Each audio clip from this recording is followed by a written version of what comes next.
If you fold your jeans instead of hanging them, then chances are you're ending up like me with a messy, disorganized pile of pants. So here's what you need to do. First, empty the shelf, take everything out. Now, keep in mind, everything I took out went back in. I refolded everything, only this time using a Corboard. It's very simple. Just lay out your jeans and roll them onto a board and loop the cord around the opposite corner. This makes the jeans rigid and sturdy enough to stand upright like a book on a bookshelf.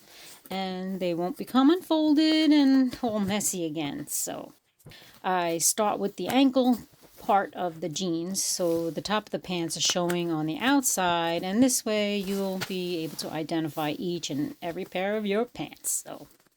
And if the pants are thinner and more lightweight, you can put multiple pairs on one single board. So here you see me taking some of my thin summer pants and I fold them onto one board and my leggings and my yoga pants on another. And now you can stand your pants upright on your shelf and easily pull one out at a time and put them back, all the while keeping your jean shelf looking pretty darn good.